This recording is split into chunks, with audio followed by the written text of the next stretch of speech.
Good evening, my friends, my family, and anybody that has been lucky enough to find the magnetic soul tonight. My name is Joshua. You can also call me JP if you'd like. I'll answer to either one, it's fine. I don't really mind.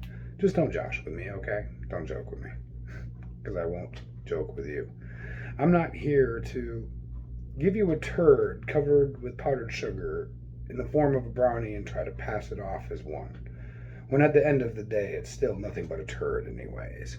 So, whatever messages I give you, classify them from the divine. Might be some of my experiences, might be some of my stories, and some of the things that I witness on a daily basis.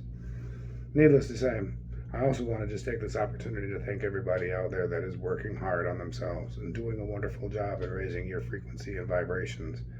Because the more you work on yourself, the more you start finding that love within yourself, and you start finding the things that you want out of life, and you realize that there's better, and you start putting in that effort, you're doing a great service to everyone around you. You might not even recognize it, see it, or even realize it's there, but as you raise your frequency and you raise the love in your own heart, everyone will start to see it coming from you, and they will come to you. You have to believe.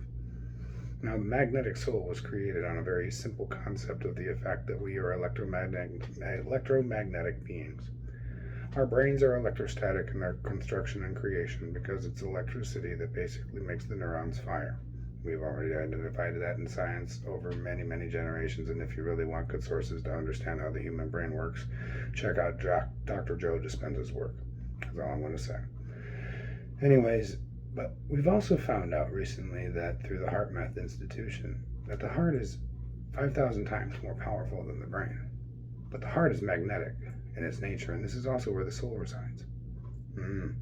So how do you actually get the two to communicate with one another and walk hand in hand instead of beating each other up like brothers and sisters do? Or brothers and siblings, whatever you want to call it. How do you get them to work together?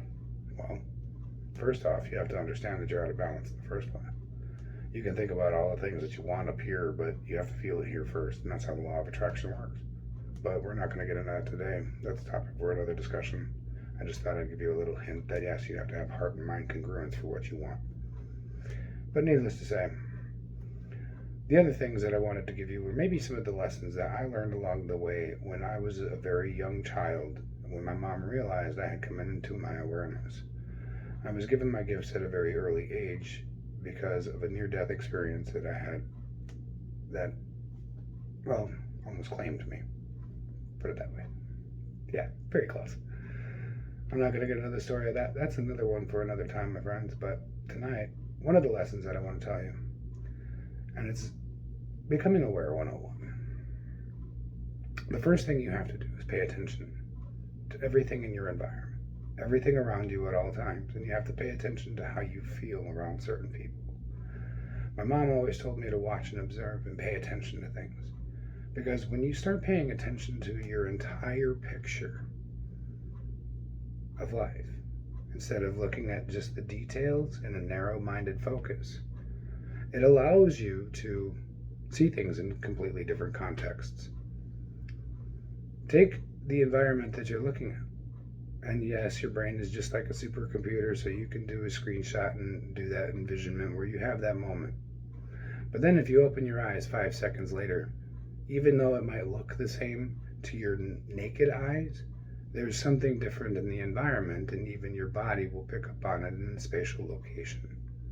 It's natural for this because this is the way it is.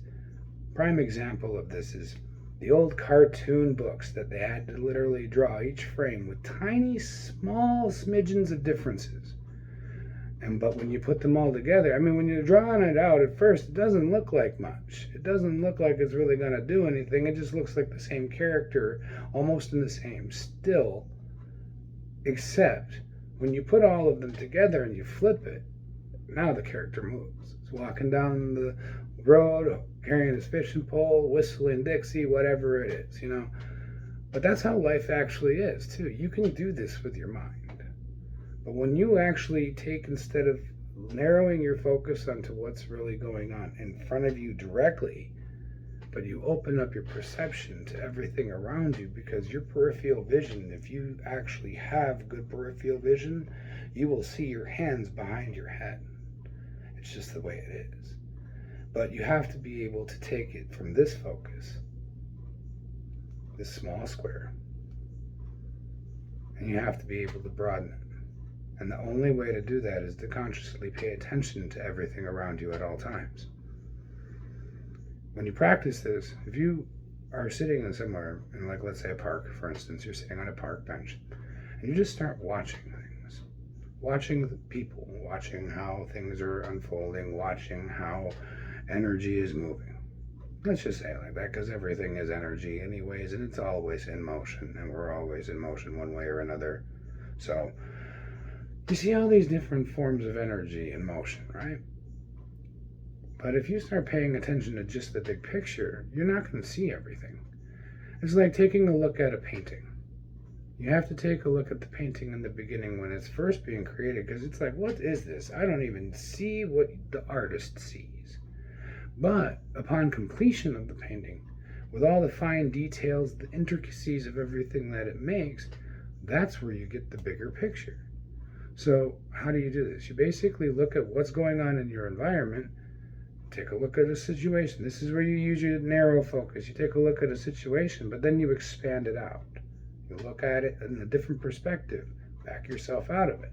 And all of a sudden, you'll see other events in the same area that are unfolding that could literally be shaping what's about to come in that event that you were just focusing on.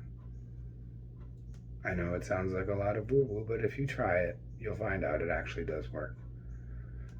I have had to do this numerous times, and this is also a way for you to be able to pull yourself out of an emotional, traumatizing event as it's happening. Because as soon as the event is happening, what you can do is know in that moment, okay, I have the awareness to know that my peripheral view has been shrunk down to the immediacy of what is unfolding in front of me. At this point, I need to understand that, okay, I need to take myself out of the situation, and I have to understand that the situation itself is like a box with the lids closed. But as soon as you know that in that situation you're in a box, it allows you to physically step out of it. Well, maybe not physically, but, soul-wise, step out of it, or conscious-wise, step out of it, to be able to look at it and its intricacies as it's unfolding. So that way you can actually reverse engineer the entire situation as to the trigger points as to what caused it in the first place. It's all about spatial parameters of where you focus. If you have your narrow-minded focus on something, you're not going to see the bigger picture. But if you're looking at too much of the bigger picture, you might miss the key details that could point you in the right direction. Just some food for thought, just some things that I've evaluated, I've tested out myself, and I think it would be very profound and might actually help someone. So I just decided to pass on some of the information that my mom taught me. And the thing is, watch and pay attention to your surroundings is the first level of awareness. Because everything else is rudimentary. And as you pay attention to the reality of what it is, you'll realize that reality isn't what it seems. Glitches in the matrix, people. Happens every day. And we're all a part of the system, so we have to learn how to play. This is JP, the Magnetic Soul, just giving you some inspirational messages tonight. And maybe, hopefully, this might help you.